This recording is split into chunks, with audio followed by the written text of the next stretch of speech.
시의 해석을 작성할 때 제일 기본이 되는 수사법을 이번 시간에 공부해 보도록 하겠습니다. 한국어 수업 첫 번째 수사법 시작하겠습니다.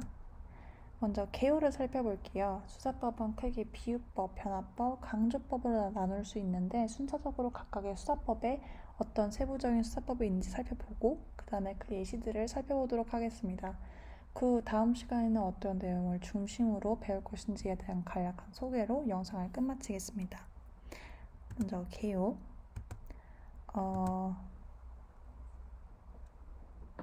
비유법, 그리고 변화법, 강조법. 비유법에는 직유, 운유, 풍유, 의인, 화류, 대유, 중의법이 있고요.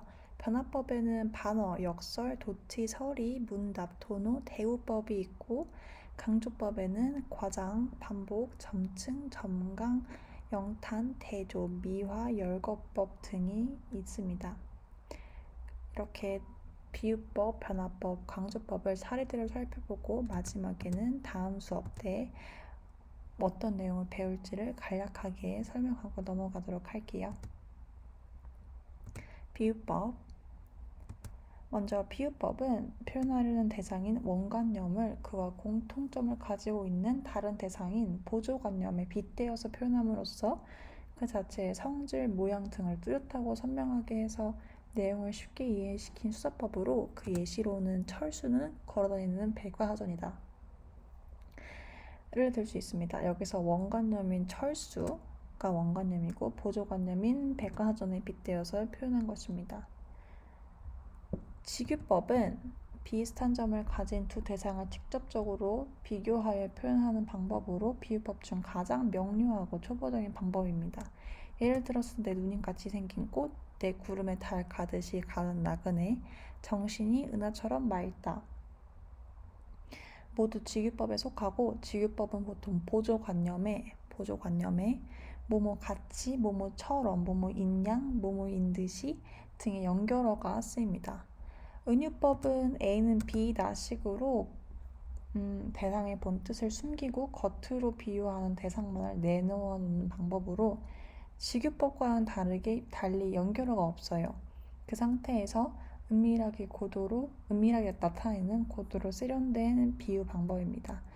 예시로는 나의 마음은 고요한 물결로 나의 마음이 A이고 고요한 물결이 B로서 A는 B다의 형식을 보여줍니다.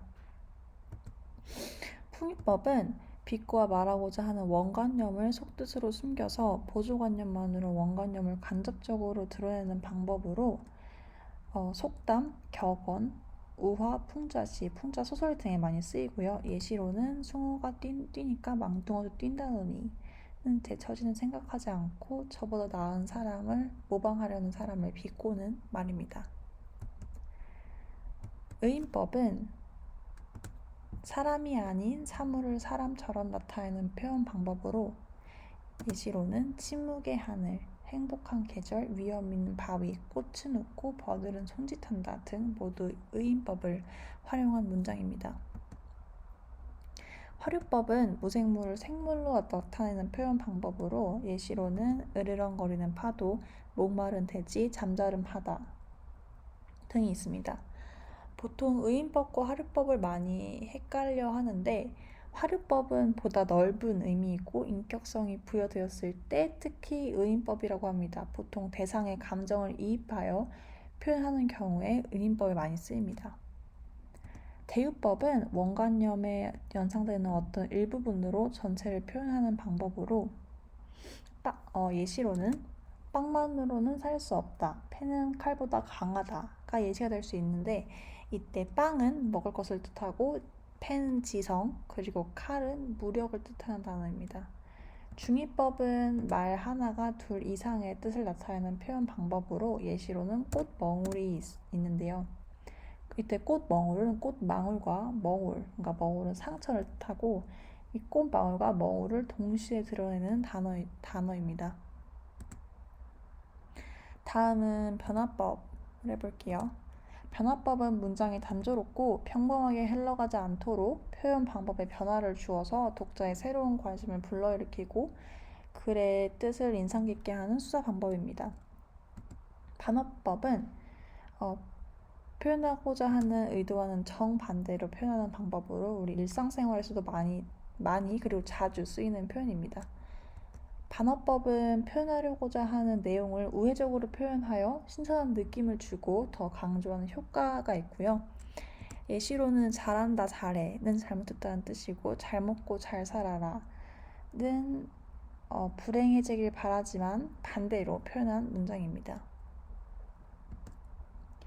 역설법은 언뜻 보기에는 모순되는 말인 것 같지만 사실은 그 속에 진리를 담고 있는 표현 방법으로서 극적인 긴장감을 조성하는 효과가 있고 미묘한 정서적 반응을 일깨우는 효과를 가지고 있습니다. 예시로는 이것은 소리 없는 아우성이 있고요. 도치법은 정상적인 언어 배열 순서를 바꾸어 놓는 표현 방법으로 뒷부분의 의미 강조와 시상 집중 효과가 있습니다. 예를 들어서 김요섭의 꽃 중에 손은 대도 되지 않는다.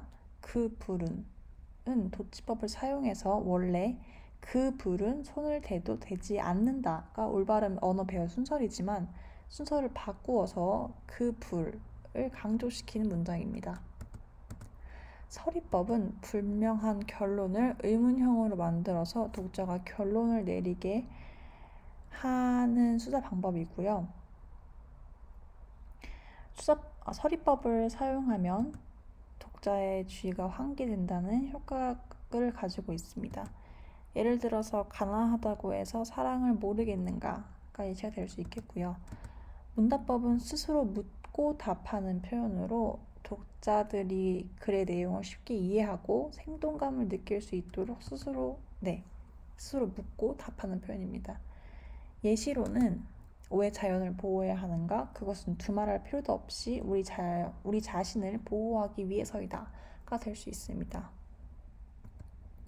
도노법은 사물을 부르는 형태로서 주의를 환기시키고 변화를 주는 방법으로 예시로는 정한무의 어머니의 검은 손이여 사라져라가 있습니다. 대구법은 가락에 비슷한 어구를 짝지어서 대립과 병렬에 운치를 주는 표현 방법으로 이성은 투명하되 얼음과 같으며 지혜는 날카로우나 갑 속에 든 칼이다. 가 대구법의 예시가 될 수 있는데요. 그리고 마지막 수사법인 강조법 하겠습니다. 강조법은 독자에게 더욱 강렬하고 절실한 인상을 주기 위해서 표현되는 수사 기법입니다.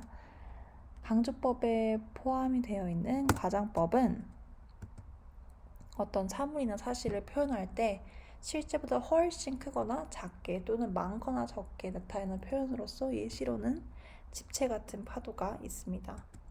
점층법은 작은 것, 약한 것, 좁은 것에서 큰 것, 강한 것, 넓은 것으로 표현이 확대되는 수다 기법입니다. 예시로는 실록은 먼저 나의 눈을 씻고 나의 머리를 씻고 나의 가슴을 씻고 그 다음에 나의 마음의 모든 구석구석을 하나하나 씻어낸다가 점층법의 예시가 될 수 있고요. 점강법은 점층법과는 반대로 큰 것에서 작은 것으로 점점 표현이 작아지는 좁은 것으로 표현되는 그런 수사 방법입니다. 예시로는 나무와 나무, 풀잎과 풀잎 사이에서 수수대꾸가 예시가 될 수 있고요. 반복법은 같거나 비슷한 말이나 어구, 문장 등을 되풀이하는 수다 기법으로 산에는 꽃 피네, 꽃이 피네, 갈봄 여름 없이 꽃이 피네. 이 문장에서는 꽃이 계속 반복이 되었죠. 영탄법은 감탄하는 말, 놀라움, 기쁨, 슬픔 따위의 감정을 강하게 나타내는 표현 방법으로 산 모퉁이를 돌아 사라져버린 내 사람이여가 영탄법의 예시가 될 수 있는데요. 이때 밑줄 친 랑 이여 느낌표는 모두 영탄법을 사용한 부분이 드러나는 부분입니다.